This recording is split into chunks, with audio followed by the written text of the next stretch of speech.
찬송가 365장 함께 찬송하도록 하겠습니다. 마음속에 근심이 있는 사람 365장입니다.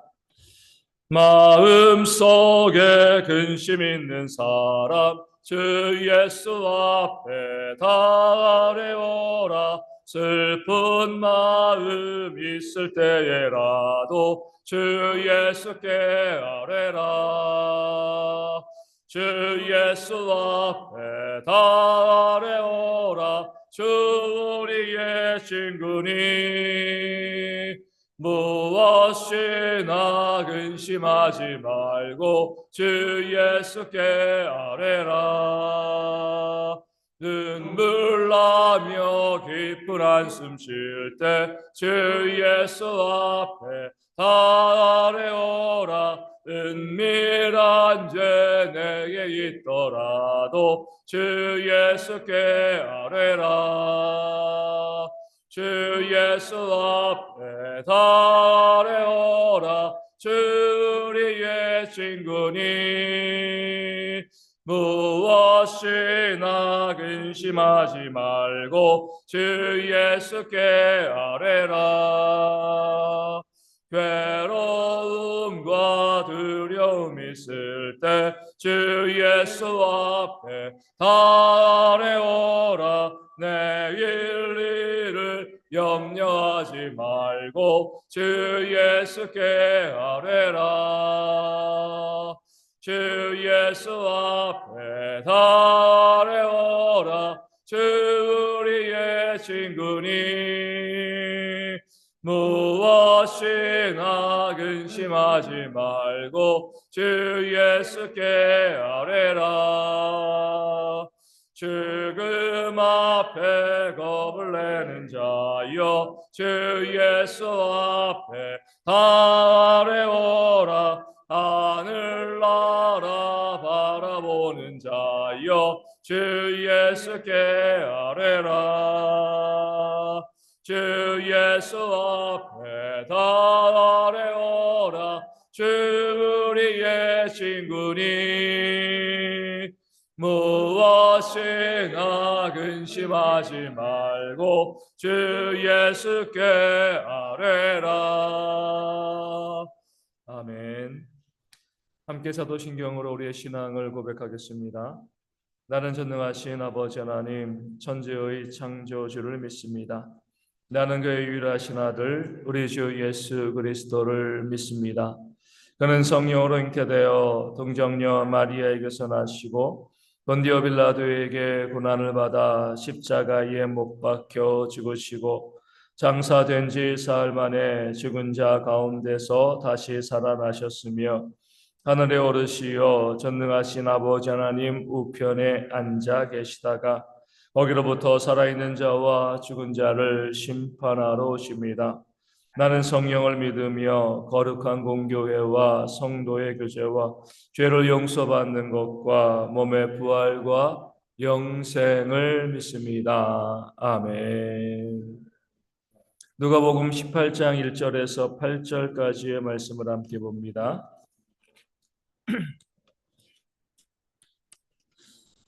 누가복음 18장 1절에서 8절 말씀.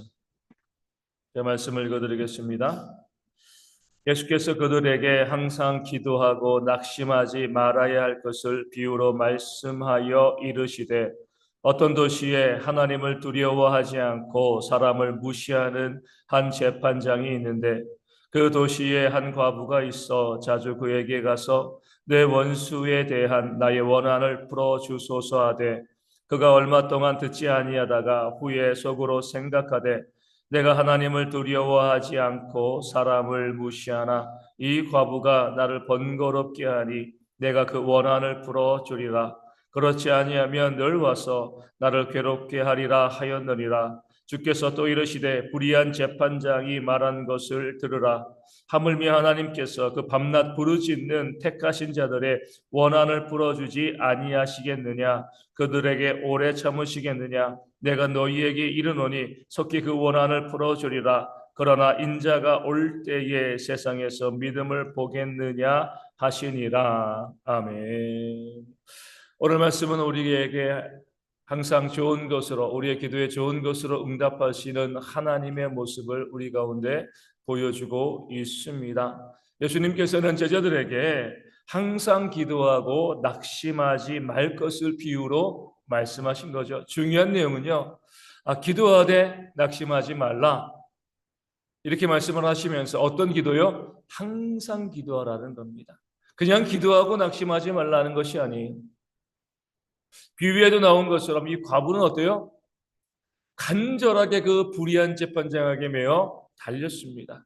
주님께서 말씀하시는 거죠. 그 밤낮 부르짖는 택하신 백성, 이 세 문장이 하나로 일치되는 거죠. 항상 기도하라, 간절히 간구하라, 밤낮 부르짖어라. 이것이 바로 우리의 기도가 하나님께 응답받는 겁니다. 그냥 기도 조금 하고 기도했으니까 이것이 아니라 하나님께서 어떤 자에게 응답하여 주시는가? 항상 기도하고 간절히 간구하고 밤낮 부르짖는 자들, 이 정도는 우리가 해야 된다는 겁니다. 하나님의 응답을 위해서 우리가 이렇게 기도할 때 하나님께서는요, 반드시 우리 가운데 응답하신다는 겁니다. 그러니까 낙심하지 말라는 거예요. 기댈 것이 없으면은요, 낙심할 수밖에 없습니다. 내가 기댈 것이 없는데 이 험한 세상 가운데서 낙심할 수밖에 없는 거죠. 어떻게 살아갈 수가 있겠습니까? 하지만 기댈 것이 있으면은요, 낙심할 수가 없는 겁니다. 그 기댈 분도 전능하신 하나님, 무한한 능력을 가지시고요, 우리를 사랑하시면서 항상 우리에게 무엇인가 베풀기를 원하시는 그 하나님이 계시다, 이 사실을 알고 있으면 우리가 낙심할 것이 없는 겁니다. 낙심한다는 것 자체가 하나님을 의지하지 않는다는 거죠. 하나님을 신뢰하지 않는다는 겁니다. 하나님을 아는 자, 하나님을 믿는 자, 그 하나님의 사랑을 바라고 소망하는 자들은요, 낙심하지 말아야 된다, 주님께서 말씀하십니다. 그러면서 그 불의한 재판관의 비유를 우리 가운데 들어서 알려주고 계신 거죠. 한 고을에 불의한 재판관이 살았습니다. 이 재판관은 어떤 사람이에요? 내가 하나님을 두려워하지 않고 사람을 무시한다, 스스로 그렇게 생각하는, 주장하는 사람이었습니다. 중요한 말씀이 있는 거죠. 하나님을 두려워하지 않는다는 것, 그것이 곧 뭐죠? 사람을 무시한다는 거예요. 이 둘은요, 떨어지지 않습니다. 우리가 잘 알고 있는 것처럼 하나님을 사랑하는 사람은 이웃을 사랑합니다. 그 말씀처럼 하나님을 두려워하지 않는 사람은요, 사람을 무시하는 거예요. 왜냐하면 그 사람이 하나님이 지으신 피조물인데 그 사람을 무시한다는 것 자체가 그를 지으시는 하나님을 두려워하지 않는, 경외하지 않는 그런 모습이기 때문에 그렇습니다. 내 주변에서 누군가 사람을 무시하고 멸시하고요, 그 사람을 사람처럼 생각하지 않는 사람들이 있다라고 하면 우리는 저 사람은 하나님을 두려워하지 않는 사람이구나, 하나님을 인정하지 않는 정말 불의한 사람이구나, 이렇게 우리가 판단할 수 있게 되어지는 겁니다. 그런 불의한 재판관이었기 때문에 그 가난한 과부의 그 원한을 풀어줄 리가 없는 거죠. 사람 무시하는데 과부에게 뭐 얻을 게 있습니까? 아무리 그 과부가 간절히 요청을 해도 안 들어줍니다. 이 과부는요, 재판관의 자신을 무시하고 멸시하고 자기의 원한을 들어주지 않아도요, 한두 번 하고 에이 뭐 내가 그냥 억울한 대로 살지, 이렇게 하지 않았습니다. 너무나 억울하기 때문에 재판장의 자신을 무시하는 말을 하고요, 못 본 척하고요, 전혀 그에게 관심을 갖지 않아도요, 포기하지 아니하고 재판관이 자기의 억울한 일들을 해결해 주기까지요, 계속 매어 달렸습니다. 그럴 때 재판관이 뭐라고 생각해요? 나는 그렇게 사람 무시하고 사람의 사정 봐주지 않는 사람인데 이 과부가 이렇게 나를 괴롭게 하니까 안 들어줄 수가 없다는 거죠. 불의한 재판을 하는 것은 아니에요. 이 불의한 재판관은요, 재판에서는 공정했지만 사람을 대함에 있어서 불의한 거죠.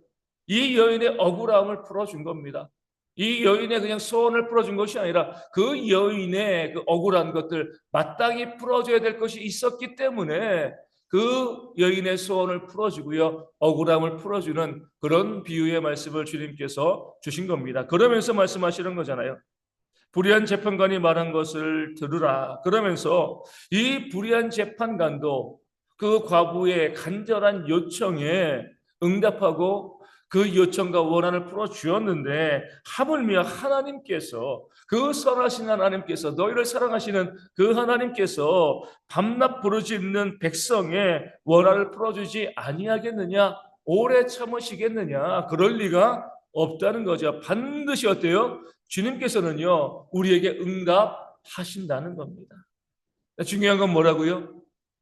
하나님은 반드시 우리 가운데 응답을 하시는데, 우리가 하나님께 기도할 때 이 과부의 억울함처럼 우리의 기도가 올바른 것이어야 되고요. 그리고 우리가 그냥 기도하는 것이 아니라 정말 하나님께 간절히 기도하는 그 기도가 우리 가운데 있어야 된다는 겁니다. 하나님께서는 우리 가운데 응답하십니다. 하지만 우리도 해야 할 바가 있다는 거예요. 간절한 기도와 올바른 기도를 하라는 거죠. 그럴 때 하나님께서 우리의 기도를 들어주시고 우리에게 응답하시는 그런 역사, 반드시 우리의 기도 가운데 하나님의 역사를 보여주신다는 것을 말씀으로 약속하고 있는 겁니다. 중요한 것은요, 하나님께서 반드시 우리에게 좋은 것으로 주신다는 겁니다. 왜 이것이 중요하냐면, 이 과부처럼 우리가 올바른 것을 하나님께 구해야 되는데 우리 가운데는요, 그런 지혜가 없을 때가 참 많이 있습니다. 내가 정말 하나님의 뜻대로 구해야 되는데, 저도 그러지만 이것이 정말 하나님의 뜻인가 아닌가 모를 때가 너무나 많이 있습니다. 그러면서 우리는 어때요? 하나님의 뜻인지 아닌지 모르면 기도하지 말아야지, 이러면 안 되는 거예요. 우리는 무조건 뭐 하는 거예요? 하나님께 간구하는 겁니다. 분명히 하나님께서 원하지 않는 일이라고 하면 기도할 필요가 없지만, 하나님의 뜻이라고 하면 반드시 기도해야 되지만, 그 중간에 있어서 정말 하나님의 뜻이 무엇인지 잘 알지 못하는 경우들이 있어요. 그럴 때는 우리가 무조건 하나님께 간구하는 겁니다. 누가 그랬어요? 사도 바울이 그랬잖아요. 나름대로 그 육신에 있는 육체의 가시, 그 사단의 사자, 이거 없애달라고 3번 기도했을 때에 그 사도 바울이 뭐 하나님의 뜻을 왜 생각하지 않았겠습니까? 하나님께서 내 몸에 있는 이 질병을 고쳐주는 것이 하나님의 뜻일 거야 라고 생각하고요, 하나님께 3번 간구하고 기도했습니다. 근데 하나님께서는요, 그 기도를 들어주시지 않은 거죠. 그리고 내 은혜가 너에게 족하다, 너에게 질병에 있는 것이 너에게 더 유익하다, 그렇기 때문에 내가 내 기도에 응답하지 않는다, 이렇게 하나님께서 말씀하신 거죠. 결국 사도 바울에게 어떤 것을요? 좋은 것을 준 겁니다. 기도 응답하지 아니하시고요, 그 삶에 육신의 질병을 두신 것이 그렇게 교만하지 않고요, 겸손하게 하나님의 은혜를 받는, 다른 것을 통해서 은혜를 누리게 하는 그런 하나님의 교육이었기 때문에 육체의 질병에 대해서는요, 하나님께서 들어주지 아니하시고 응답하지 아니하신 거죠. 아니, 응답하지 않은 것이 아니라 가장 좋은 것으로 응답하신 겁니다. 이 사도 바울도요, 하나님의 뜻, 자기의 육신의 질병이 고침받는 것이 정말 하나님의 뜻인가 온전히 알지 못했지만 기도했습니다. 우리도 마찬가지예요. 할 수 있는 모든 것에 대해서는요, 간절히 기도해야 됩니다. 그리고 그 다음에 하나님께서 우리 가운데 주시는 모든 응답에 감사하는 거죠. 내가 기도하고 간절히 부르짖을 때에 내 기도 가운데 하나님께서 역사하시고 들어주시는 그런 일들이 있을 때 감사하고요, 내가 그렇게 간절히 기도하고 하나님께 부르짖었는데 하나님께서 내 기도를 들어주지 않으실 때, 아, 이것이 나에게 가장 좋은 것이다, 나는 모르지만 하나님 보시기에 내가 이 질병 가운데 있는 것, 이 문제 가운데 있는 것, 이 어려움 가운데 있는 것이 나에게 가장 좋은 것이기 때문에 하나님께서 나에게 지금 내 기도 가운데 이것을 계속 유지시키는 것으로 응답하신다 라고 생각하고 감사하고 기도하는 그런 지혜가 우리 가운데 있어야 할 줄로 믿습니다. 우리 하나님은요, 정말 좋으신 하나님이시기 때문에 자녀들에게 가장 좋은 것으로 주시고 역사하신다, 우리가 이것을 받아들일 수 있는 지혜, 범사에 감사할 수 있는 그런 모습들이 우리 가운데 있을 때 더욱더 풍성한 하나님의 은혜가 우리 모든 심령 가운데 임하게 되어질 줄로 믿습니다. 오늘 말씀에서 우리가 주목해야 될 구절은요, 8절에 나온 인자가 올 때의 세상에서 믿음을 보겠느냐, 이 말씀이죠. 믿음이 뭐예요? 이 믿음은요, 구원받는 믿음이 아닌 거죠. 이 믿음은 어떤 믿음이죠? 항상 기도하는 것, 간절히 기도하는 것, 밤낮 부르짖는 것, 하나님만이 우리의 유일한 공급자이심을 깨달아 알고요. 하나님 없이는 내가 살 수 없다는 그 사실을 깨달아 알고 오직 하나님께 매어 달리는 그 믿음을 마지막 때에 인자가 올 때에 내가 보겠느냐 이렇게 말씀하셨습니다. 무슨 말씀이죠? 주님의 재림의 때가 되어지면 그렇게 하나님께 간절히 기도하는 자들이 점점 사라지고요. 보이지 않는다는 겁니다. 그때가 마지막 때가 되어진다는 거예요. 많은 사람들이 그런 모습을 지금 이 시대 교회 가운데 보여지고 있습니다. 한국 교회 가운데 기도하는 목소리가 얼마나 많이 줄어들었습니까? 확 줄었죠. 기도하지 않습니다. 왜요? 살만하거든요. 기도하지 않아도요. 내가 먹고 사는데 뭐 아무런 문제가 없어 이렇게 생각하는 사람들이 이 땅 가운데 교회 가운데 너무나 많이 있습니다. 기도할 필요가 없는 거예요. 또 그렇게 기도하지 않아도요. 사는데 큰 어려움이 발생하지 않습니다. 기도할 이유가 없는 거죠. 근데 우리는요. 이런 상황을 보면서 하나님께서 우리로 하여금 기도하지 않게 만드시는구나. 그런 계획이 있다는 것을 깨닫는 지혜가 있어야 됩니다. 인자가 올 때의 믿음을 보겠느냐? 하나님께서 마지막 심판을 준비하기 위해서요. 그 심판을 위해서 기도하지 못하게 만드신다는 겁니다. 기도하지 않아도 될 만한 상황을 만드신다는 거예요. 다시 말씀드리지만 기도하지 않아도 먹고 사는데 아무런 문제가 없는 그런 삶의 상황들을 계속 만들어 주시는 겁니다. 왜요? 마지막 때를 준비하셔야 되니까. 내가 기도하지 않아도요, 우리가 기도하지 않아도 내 삶에 아무런 문제가 어려움이 없어요. 이렇게 더욱더 기도하지 않게 되어지는 거죠. 우리는 그것을 어떤 것으로 깨달아야 되냐면, 하나님의 심판이 나에게 임박한 거구나. 우리 가운데 주님의 재림의 날이 임박한 거구나. 인자가 임할 때 믿음을 보겠느냐? 기도하는 자들을 보겠느냐? 부르짖는 자들을 보겠느냐? 점점 그런 자들이 사라져 가게 될 것인데 이것이 바로 종말의 징조가 되어지는 것이고 그 개인의 하나님의 은혜가 임하지 않는다는 그런 하나님의 심판의 징조가 되어진다는 것 말씀은 우리 가운데 보여주고 있습니다. 그렇기 때문에 내가 기도하지 않아도요 삶에 아무것도 아무런 문제도 발생하지 않고 내가 먹고 살아가는데 어떤 어려움도 발생하지 않는다는 것은요 정말 두려운 거예요. 내게 하나님의 심판이 이제 임박한 것이기 때문에 그렇습니다. 내가 하나님의 자녀가 아닐 수도 있기 때문에 그런 거예요. 하나님께서는요 그 택하신 자녀들 기도하게 만드십니다. 택하신 하나님의 백성들이 기도하지 않도록 방치하지 않으시는 거죠. 그런 면에서 내 삶의 어려움과 문제가 닥쳐오고요. 내가 하나님께 부르짖을 수밖에 없고 내가 기도할 수밖에 없는 그런 상황이 되어서 내가 어쩔 수 없이 나와서 기도한다는 것도요.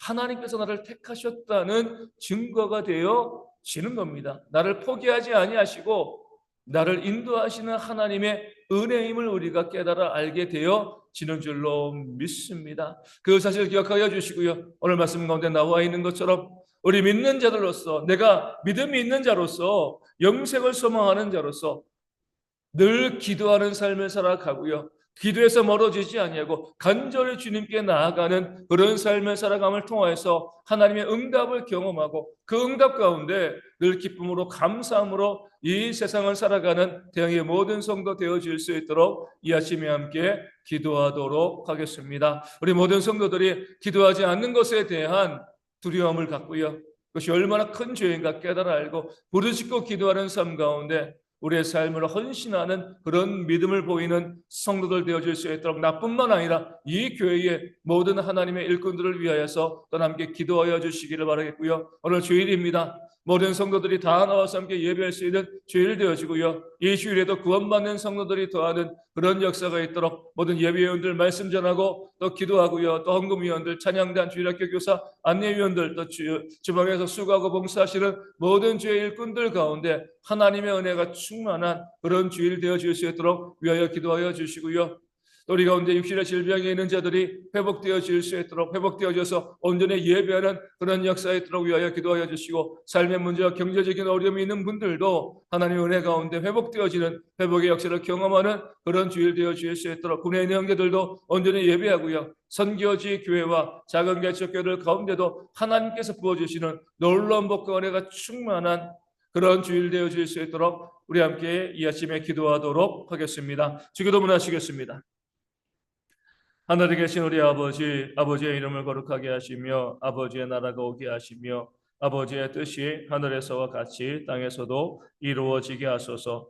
오늘 우리에게 일용할 양식을 주시고 우리가 우리에게 잘못한 사람을 용서하여 준 것 같이 우리 죄를 용서하여 주시고 우리를 시험에 빠지지 않게 하시고 악에서 구하소서. 나라와 권능과 영광이 영원히 아버지의 것입니다. 아멘.